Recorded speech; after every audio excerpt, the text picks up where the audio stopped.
샬롬, 사랑하는 성도 여러분, 귀하고 복된 하루입니다. 우리 다 같이 오늘도 기도하면서 새벽 예배 드리도록 하겠습니다. 다 같이 기도하겠습니다. 기도합니다. 하나님 아버지 감사합니다. 어저께 밤도 우리 주님께서 함께 하시면서 안식하게 하시고 또 이렇게 회복하여서 첫 시간 주님 앞에 예배 드리게 하시니 감사합니다. 하나님, 오늘도 주님 앞에 예배드리는 이 예배로 말미암아 하나님께서 예비하신 모든 것을 우리가 받고 잘 준비되어서 허락된 오늘 하루도 하나님의 영광을 나타내며 승리할 수 있게 하여 주시옵소서. 특별히 성령님으로 우리를 조명하여 주시어서 거룩하고 성결한 하나님의 지혜를 깨닫게 하여 주시옵소서. 감사하며 예수님의 이름으로 기도합니다. 아멘. 찬송가 309장 목마른 내 영혼 주가 이미 허락한 그 귀한 영생수 주여 갈망합니다. 찬송가 309장 같이 찬송하시겠습니다.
아멘. 할렐루야. 감사합니다.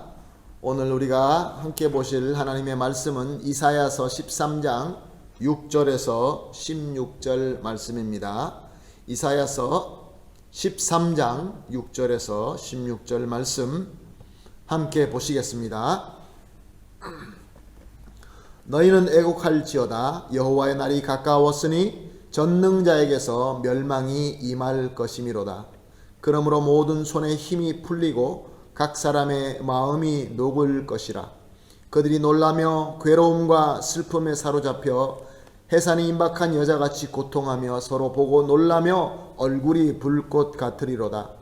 보라, 여호와의 날 곧 잔혹히 분냄과 맹렬히 노하는 날이 이르러 땅에 황폐하게 하며 그 중에서 죄인들을 멸하리니 하늘의 별들과 별 무리가 그 빛을 내지 아니하며 해가 돋아도 어두우며 달이 그 빛을 비추지 아니할 것이로다.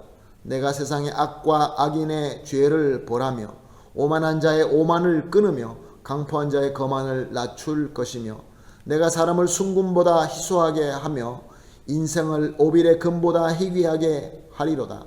그러므로 나 만군의 여호와가 분하여 맹렬히 노하는 날에 하늘을 진동시키며 땅을 흔들어 그 자리에서 떠나게 하리니 그들이 쫓는 노루나 모으는 자 없는 양같이 각기 각자 동족에게로 돌아가며 각기 본향으로 도망할 것이나 만나는 자마다 창에 찔리겠고 잡히는 자마다 칼에 엎드려지겠고 그들의 어린아이들은 그들의 목전에서 메어침을 당했고 그들의 집은 노략을 당하겠고 그들의 아내는 욕을 당하리라.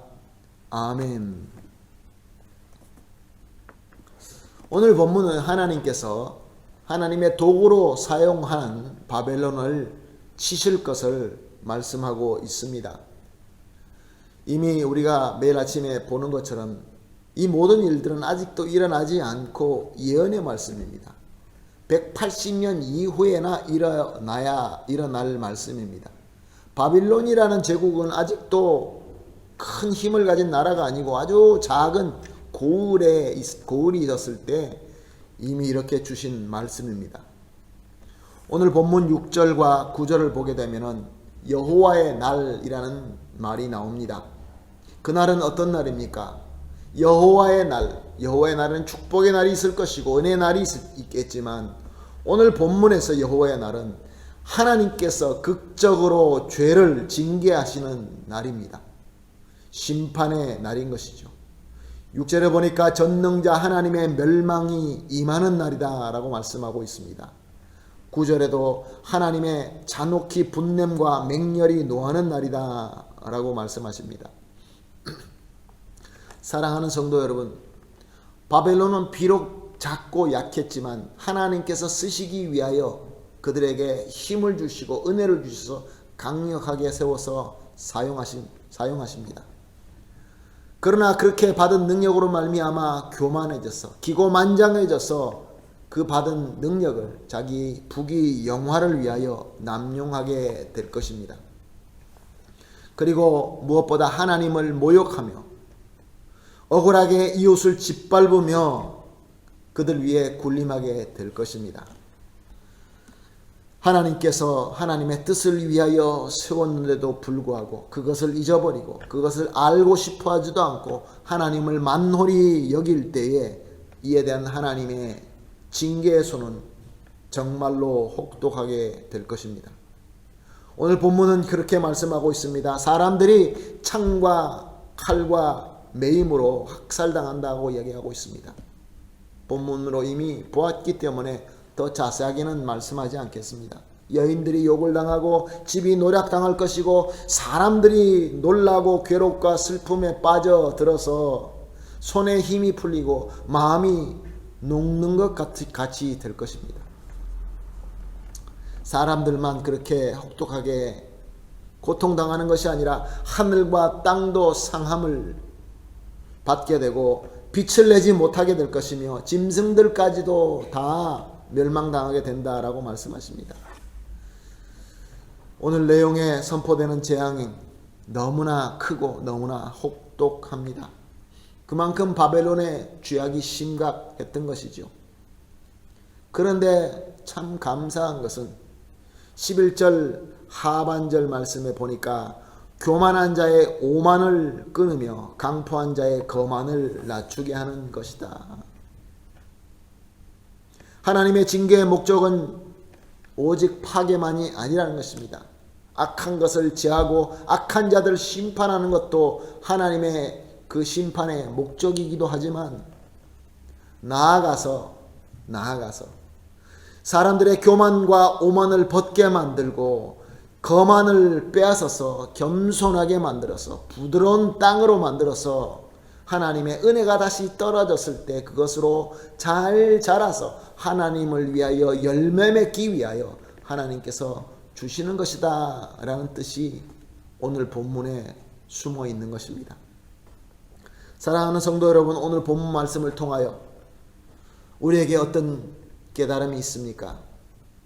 오늘도 성령 하나님께서 우리 마음속에 분명히 조명하는 그러한 깨달음이 있을 줄로 믿습니다. 하나님께서 왜 우리에게 이렇게 은혜를 주십니까? 왜 이렇게 깨달음을 주십니까? 왜 이렇게 우리에게 복과 능력을 주십니까? 나의 존재, 지금 나의 존재, 내가 생긴 모습부터 내 속사람과 내가 가지고 있는 모든 소유, 그리고 내가 있는 이 상황들, 좋고 나쁘고 크고 작고 이 모든 것을 다 포함해서 이것이 다 하나님의 은혜로 되었다는 것을 믿으십니까? 그리고 이것이 하나님께서 은혜로 주신 것은 하나님의 또 귀한 목적이 있다는 것을 믿으십니까? 믿게 되시기를 예수님의 이름으로 축복합니다. 그렇게 믿게 될 때에 나에게 다가오는 그 7년의 풍년도 나에게 복이 될 것이고 7년의 흉년도 나에게 복이 될 줄로 믿습니다.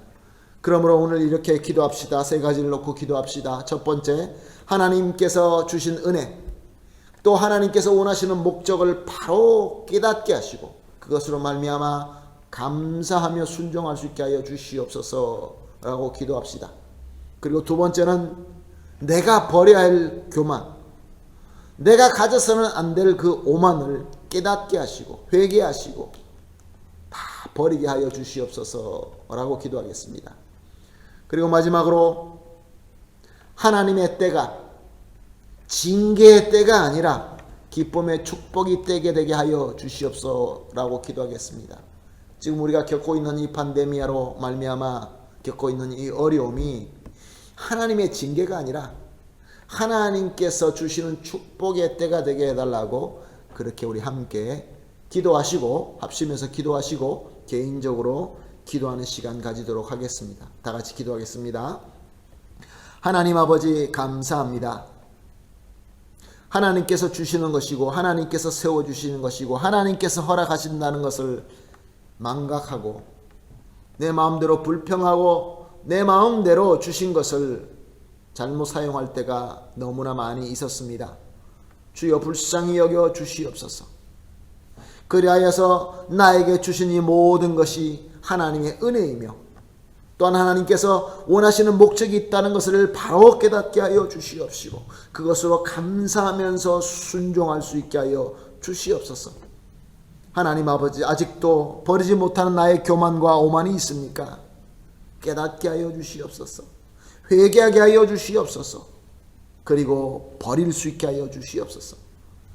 하나님 아버지, 또한 지금 우리가 살고 있는 이 때가 하나님의 때인 줄로 믿습니다. 그러나 징계의 때가 아니라 주님 앞으로 돌아오는 회개의 때, 회복의 때, 기쁨의 축복의 때가 되게 하여 주시옵소서. 감사하며 예수님의 이름으로 기도합니다. 아멘.